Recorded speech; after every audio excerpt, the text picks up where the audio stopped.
Hello and welcome to the I Am Woman project, where every week we have deep, thought-provoking and interesting conversations with thought leaders, change instigators, rule breakers and creative minds who think differently, sparking creativity and inspiration. Our special guests on our show cover a variety of topics just for you, and they share their personal stories to inspire, motivate and empower you, our listener. The I Am Woman podcast is produced for your enjoyment, and show notes are found at www.catherineplano.com. Come back often and feel free to add the podcast to your favourite RSS feed or iTunes. All links are in the show notes. Now let's get into the show.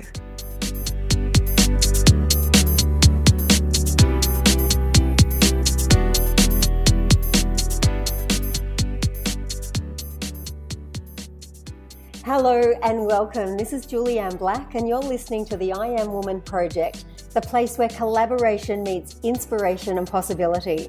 It is my absolute pleasure to introduce you to Karen Finnin, an extraordinary woman whose achievements impressed me immediately.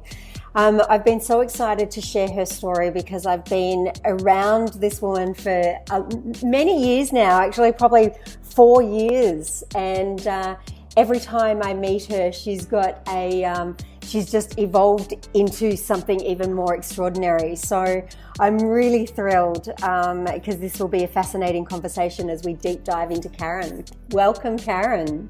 Oh, it is so exciting to be here. Thank you for having me. You're very welcome. So a bit of background on Karen. Karen Finnin is a physiotherapist, and she specialises in helping business owners in the health industry to take their services online. In 2011, Karen launched Physios Online, Australia's first entirely online physiotherapy clinic. As a result of the success of Physios Online, Karen has become one of Australia's leading authorities within the telehealth online health consultation industry. Through her experience with Physios Online and subsequent business projects, Karen has become passionate about how health business owners can apply simple digital strategies to many aspects of their service offering to enable them to reach more people, earn more money and create more time. Wow, wow, wow. And I think we need someone like you to hold our hand in making that happen as well. Well, that's it. It's health nerd meets tech nerd, and that's me. Primary word there, nerd. That's right. Proud of it. Me too. It has been so fascinating to watch because Physios Online just went boom when you first launched that, and that was such an exciting product. And I remember that you talked about being a little bit before the peak to being able to maximize that at its fullest potential. Tell us a little bit about that. Yeah, so look, it all came about. My husband and I were living and working in East Timor, and I'd open a little physio practice there to help. There's thousands of expats working there, so to help them out with their injuries. And then once we had to move back to Australia, I felt terrible that I'd no longer be able to help these people with their injuries. And I sort of said to my husband, I think I could help them even just online by listening to what they've got going on and helping them with exercises to carry out. And so it was purely that motivation that launched Physios Online. And it was only later that I discovered I'd become part of this telehealth industry, which was just fledgling at the time, which is these online health consultations. And look, I got so many strange looks at the start when I was a physio, which is, it's traditionally thought of as such a hands-on profession. And I'd taken it online. Like, how do you do that? So it was a crash course in learning to, I suppose, be centered and proud and assured in what you're doing, rather than sort of listening to the doubt and quizzical looks that are around you. Yeah, 100%. And it is. So how do you master that within yourself? Yeah, look, I think at first I would let it throw me off axis a little bit. It'd make you second think things, but moving forward, I think I could see that I was helping people. That certainly compels you forward. I could see that I could reach more people. So really, all the reasons that got me into it in the first place was what I had to just keep revisiting to sort of reassure myself and go, no, you've got this, girl. Like, this is helping, this is working. And don't, help the people that don't understand to understand it. Don't just sort of discount them. Yes. They're just people who need a bit more education. Yeah, and I think that is such a fascinating way forward, because we do need to be the constant educators within that field, especially when we're bringing something that's quite innovative, and because people will look, I suppose we're conditioned a little bit to be afraid of the new in a lot of ways, and going, well, no, and especially with a physical ailment, it's like, don't you need to be here to see me? Exactly. And, that would be shifting so many boundaries and paradigms. Exactly. And I think, over time you learn not to see it as a us and them, and they're not against you. They're just someone who hasn't seen the pathway that you've seen, I suppose. So, no need to get angry about it or, put them on a dartboard or anything like that. It's just purely a case of, I guess, getting a snapshot of what the thought processes are out there, and therefore how can you target the education, the marketing that you're doing to make those people feel more comfortable about it. Yes. And I love, it's such an inclusion and an inclusive way of going about it as well, because when we're including people in, it's just like, let me get passionate and try and share a little bit about my passion, so you may be open to a new way of thinking.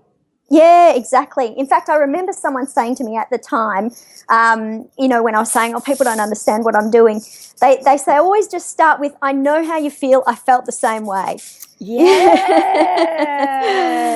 Like they say, I don't get how you do it online. I know how you feel. I felt the same way, but, and then you explain, and that just puts you on the same page, Yeah, it totally does. And the fact that there was such a drive with being, such a personal drive for being in East Timor, and wondering, how can I continue to help these people when moving away, because you'd spent so much time and energy in building relationships, that, I think that's the moment that you said that part of the story again, it makes everything fall into place, and you go, oh my God, yeah, okay, tell me more.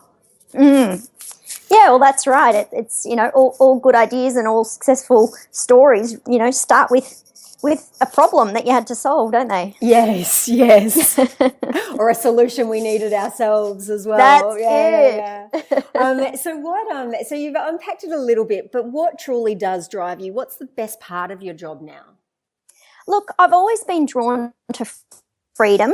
I happened to marry a very adventurous husband who I knew would always be moving around and traveling. And so, obviously it all stemmed from wanting to help people, but secondarily, I needed something that was flexible, that I could do from my laptop and sort of take with me wherever I could go. So I love having that flexibility. And as a health professional, we're often chained to a cubicle, and I just didn't have that. So, so that was really exciting for me to discover a new way of working that could travel with me, basically.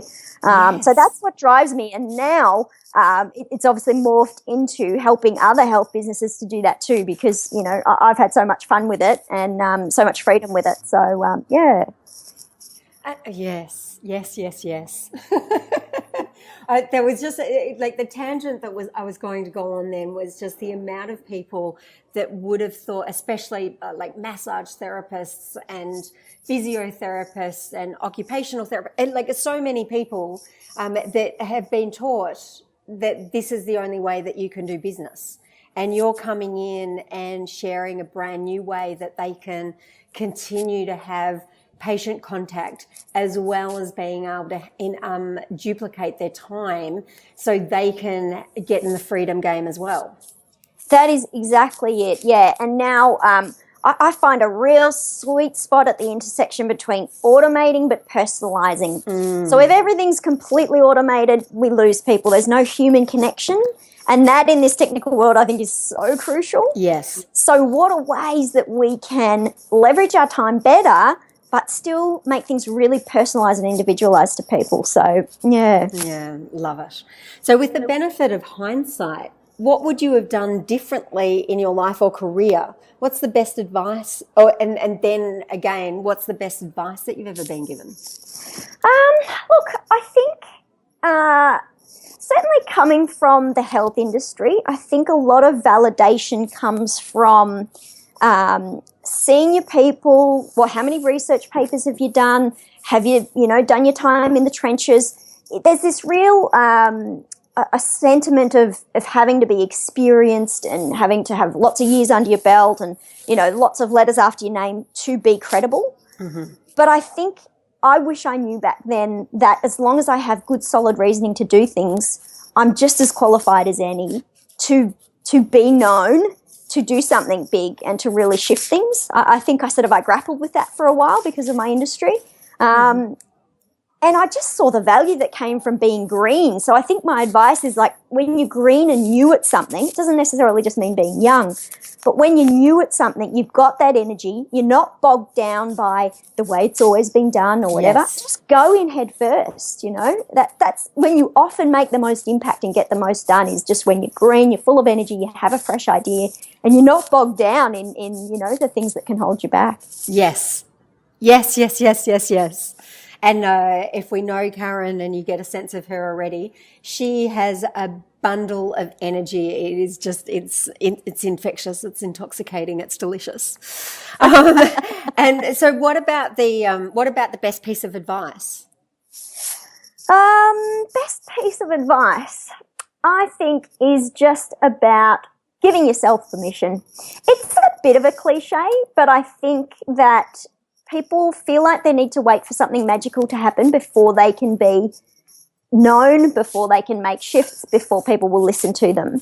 But that permission is only going to come from yourself. I think we wait for a time when the planets align, when I've got this many things published, when I've done this, when I've done that, then I'll be credible. But, you just have to decide, this is what I'm good at, this is what I'm passionate about, and I'm okay to be known for that.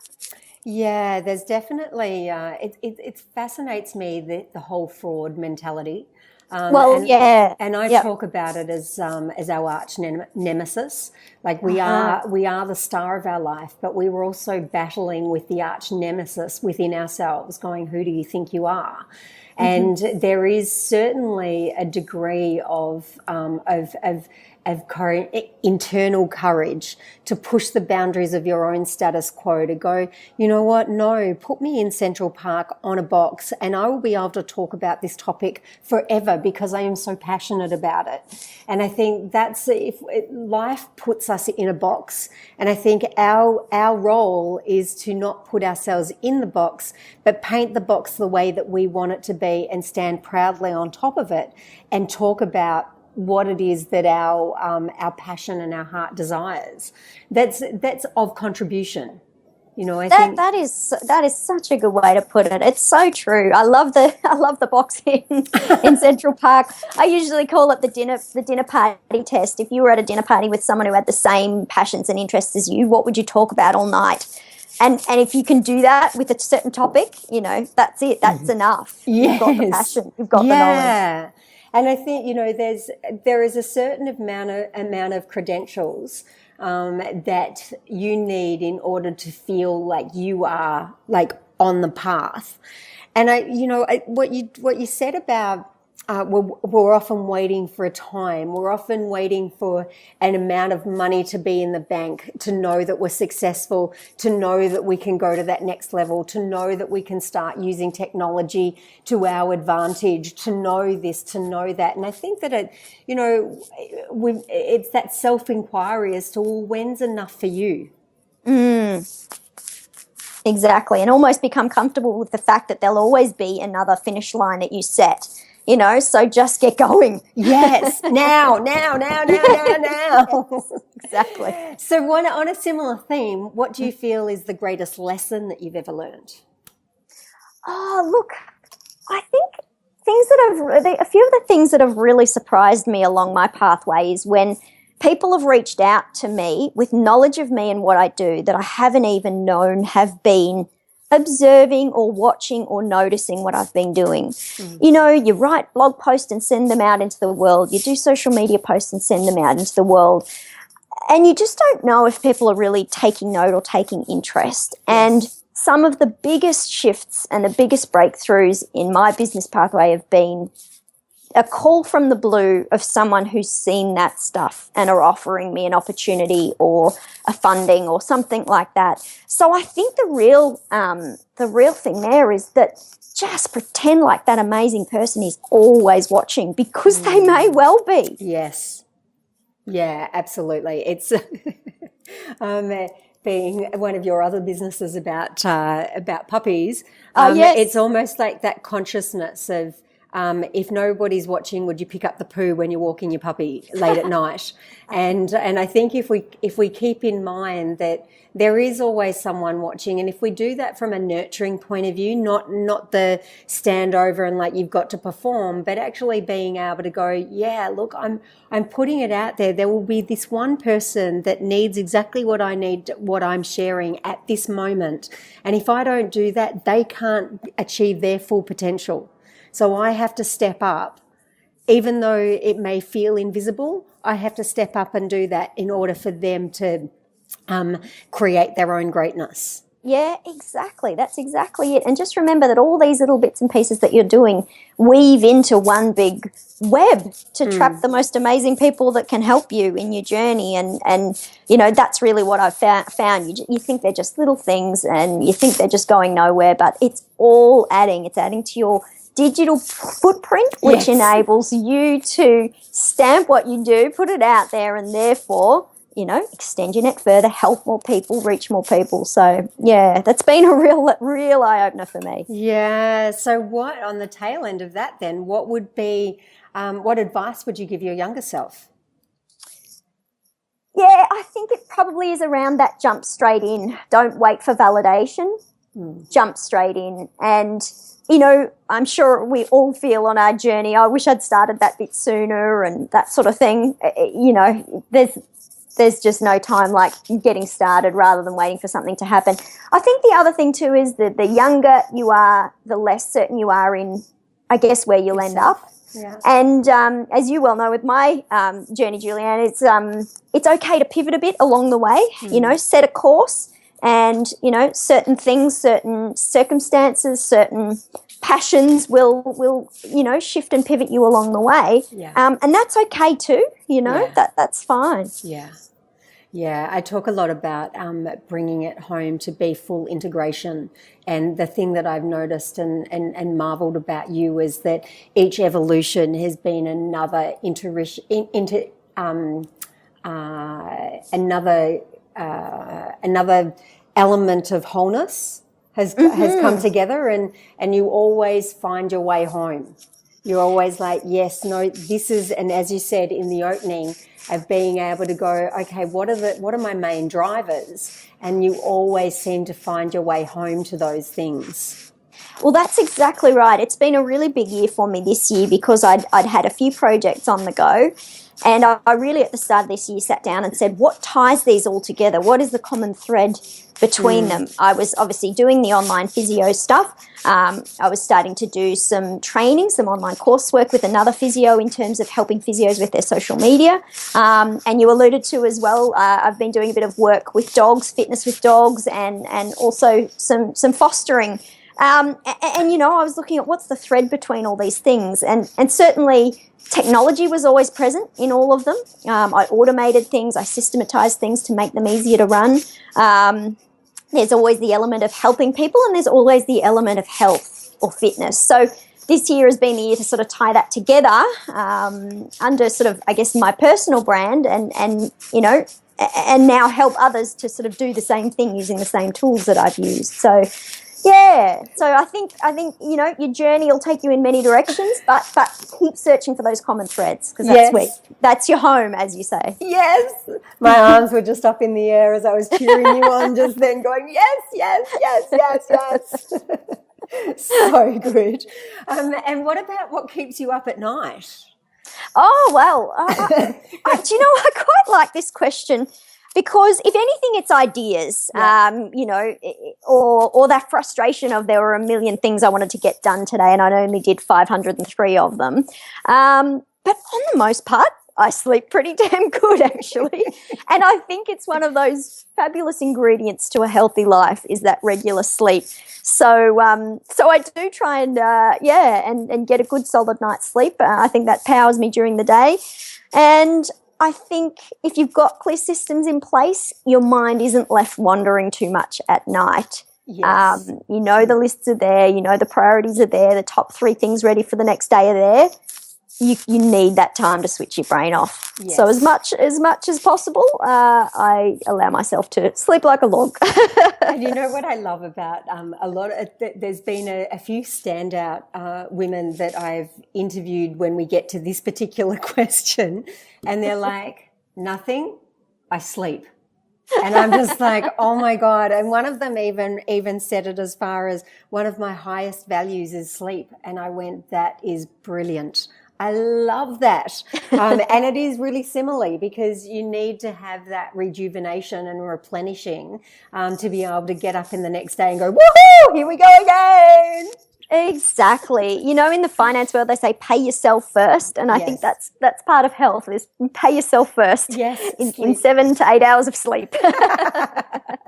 And who's been your greatest influence? Oh, well, look, I have to say it is that crazy husband of mine who has just injected not only fun and adventure into my life, which, I would otherwise get trapped at the computer being a bit boring, but he has taught me the real value of connecting with people. He has a real gift with people and investing in them and making them feel really special. And I've learned a lot from just watching him and his mates. He's the kind of guy where he is a tough Aussie blokey bloke, but he'll hug his mates and tell them he loves them. I've learned so much from him.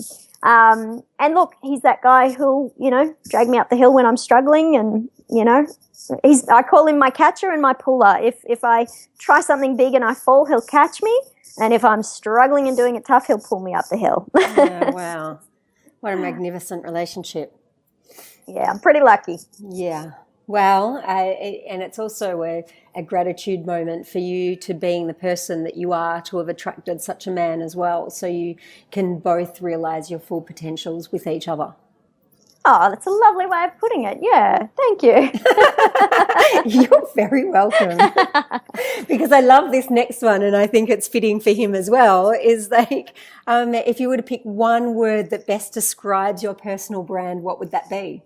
Yes. So I believe that word is refreshing. And this word has a couple of meanings for me. First of all, I do things a bit differently. If you talk about in the health world or whatever, consultations online, that's refreshing. I like the energy that I bring to people to be refreshing. Yes. I like the way of doing things to be refreshing. And even just the look and feel of my branding, I want people to sort of feel calm and refreshed when they sort of deal with anything to do with the projects that I'm involved with. So I do love that word. Yeah. And it so fits you. It's like, yeah, it's perfect.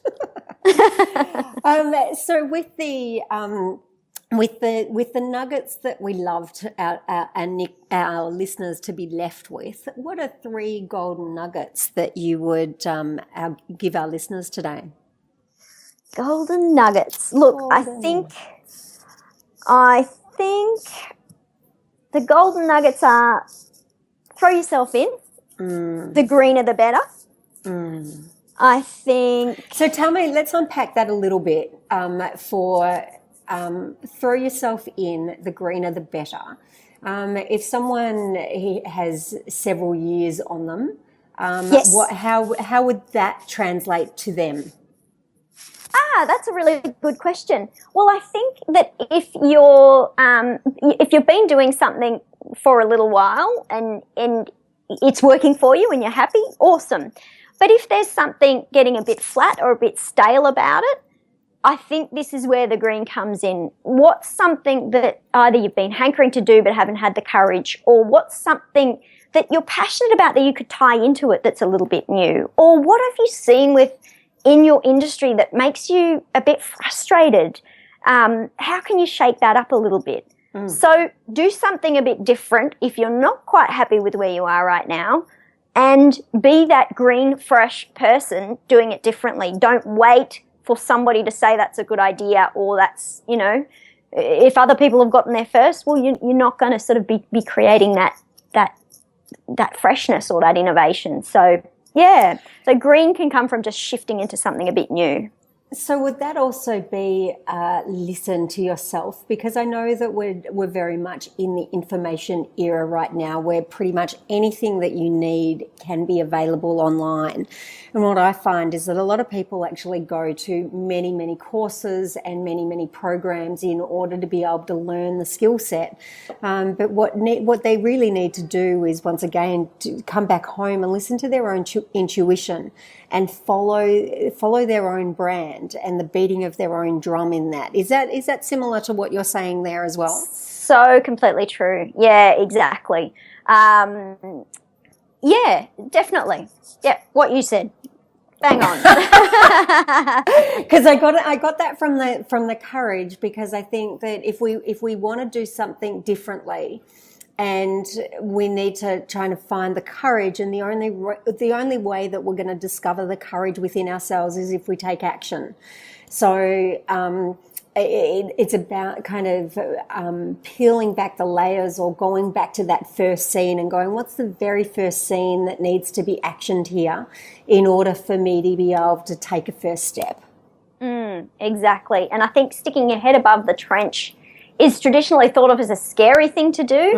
Tall poppies, we're used to cutting them down. I think we really need to change that and take the discomfort away from that and see it as a positive. So, if you've got an idea, if you want to do something differently, that's completely fine. Get a little band of people around you who are going to support you, be your pullers and your catchers, and take the time to educate the rest of them rather than just, shut them out. So, yeah.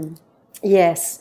Get your story in a way where you're in love with it, and then start sharing it. Yep. And if you're passionate about it and you love it, then it's right. It doesn't matter what other people think or say. Yeah.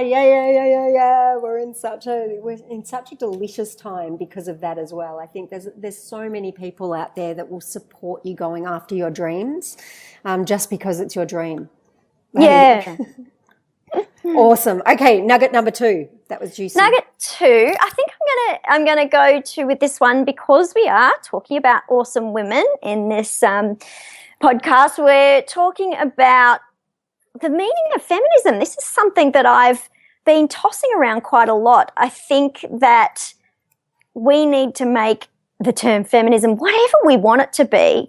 If that means, earning more than the people around you if they be men, great. But if it also means putting on a beautiful dress and some lippy, that is great too. I don't think we need to follow any definition of what a woman is, or what a woman does or should be or shouldn't be. Just be completely aspects of woman that you want to be. I, for example, am child-free by choice. That is obviously a little bit of a different sort of pathway to a lot of women, and that's completely okay too. And if I want to, fight hard in business but, wear earrings that match my outfit, then that is completely fine as well. Oh, I so love that. And it is. We need to redefine things for it to make sense for us, to be able to hold ourselves in that, with the opportunity to move forward with grace and gusto and in purpose and intent.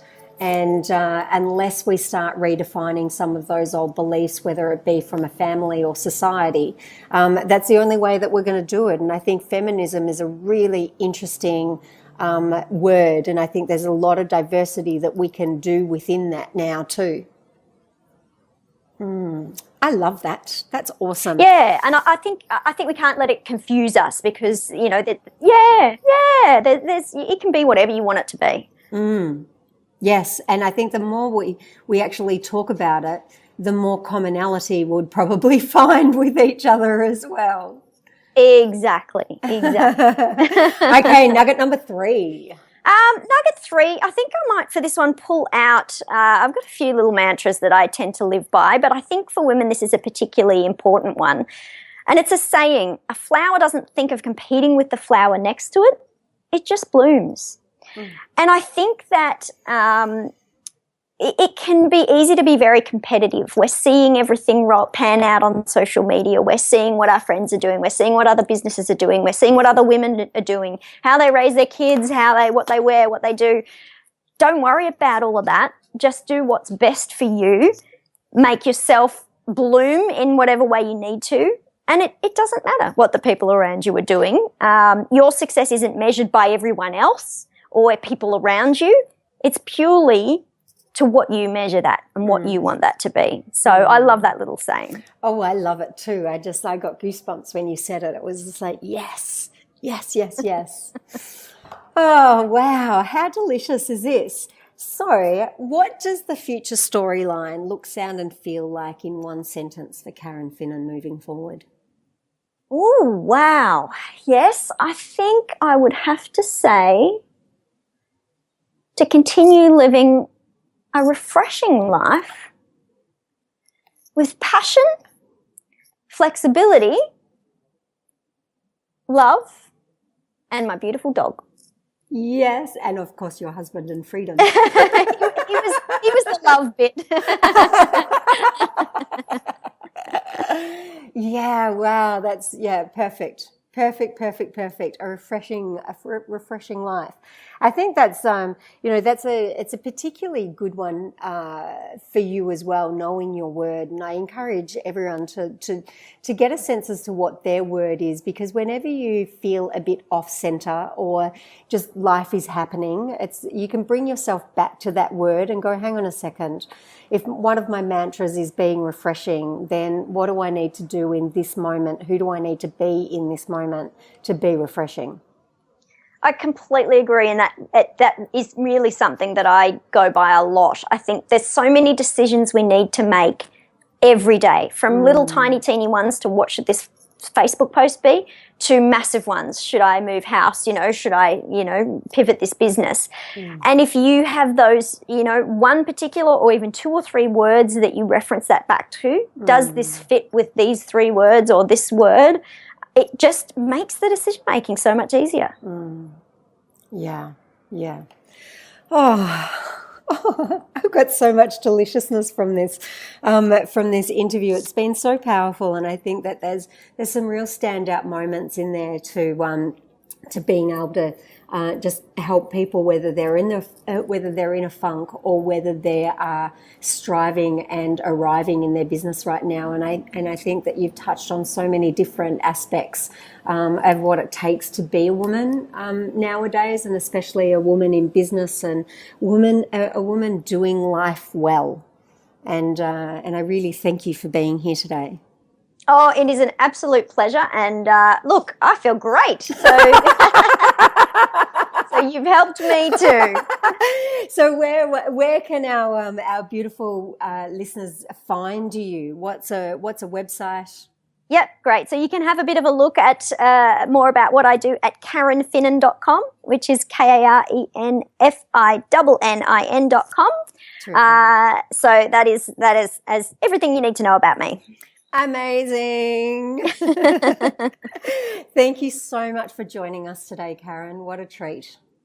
So that's a total pleasure, and thanks for allowing me to share my story. You're very, very welcome. This is Julianne Black for the I Am Woman Project. Keep smiling and be brilliant now. That brings us to the end of another episode. I hope you enjoyed the show, as it is my mission to reach out and inspire as many individuals like you. And one of the best ways to help us achieve this goal is by giving us a good review on iTunes. It's easy and it only takes about 10 seconds. If you have any questions or special guests that you would like to hear from, please send us an email to support@catherineplano.com.au and we will get right back to you. You can also follow us on Instagram, Twitter or Facebook at Catherine Plano. That's it for now. Thanks for listening. Until next week, please take care.